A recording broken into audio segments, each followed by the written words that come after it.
आत्मामालिक संस्थेत वसतिगृहात निवासी असणारी व इंटिग्रेटेड इंग्रजी माध्यमाच्या शाळेत इयत्ता 7वीमध्ये शिक्षण घेणारी विद्यार्थिनी कुमारी ग्रीशा मोरे हिच्या पालकांनी समाज माध्यमावर शाळा आणि वसतिगृहाविषयी आपला अभिप्राय नोंदवला.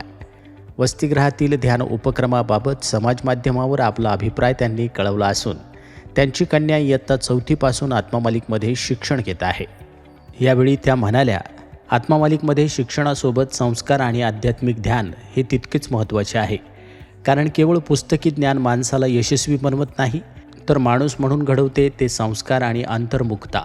शिक्षण आपल्याला काय करायचं हे शिकवते, तर संस्कार आपल्याला कसं वागायचं हे शिकवतात. प्रामाणिकपणा, सहानुभूती, संयम, जबाबदारी यासारखे गुण शिक्षणाने नाही तर संस्काराने रुजतात. हे गुण नसतील तर उच्च शिक्षण असूनही व्यक्ती दिशाहीन होऊ शकतो. आध्यात्मिक ध्यान मनाला शांत, स्थिर आणि सकारात्मक बनवते. आजच्या स्पर्धात्मक आणि तणावपूर्ण जीवनात ध्यानामुळे एकाग्रता वाढते, विचारांची स्पष्टता येते आणि आत्मविश्वास निर्माण होतो.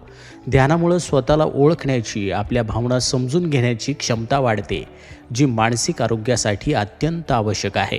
म्हणूनच शिक्षण, संस्कार आणि आध्यात्मिक ध्यान याचा समतोल संगम झाला असा व्यक्ती केवळ यशस्वीच होत नाही, तर समाजासाठी उपयुक्त, संवेदनशील आणि मूल्यनिष्ठ नागरिक बनतो, असं मत पालकांनी व्यक्त केलं.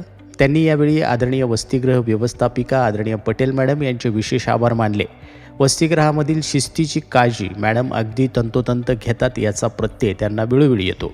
यावेळी संस्थेचे अध्यक्ष माननीय श्रीमान नंदकुमारजी सूर्यवंशी साहेब यांनी पालकांच्या या प्रतिक्रियेचं स्वागत व कौतुक केलं आहे आणि मोरे परिवारास प्रगतीसाठी परमपूज्य सद्गुरू आत्मामालिक माऊलींच्या कृपा आशीर्वादासह हार्दिक शुभेच्छा दिल्या आहेत.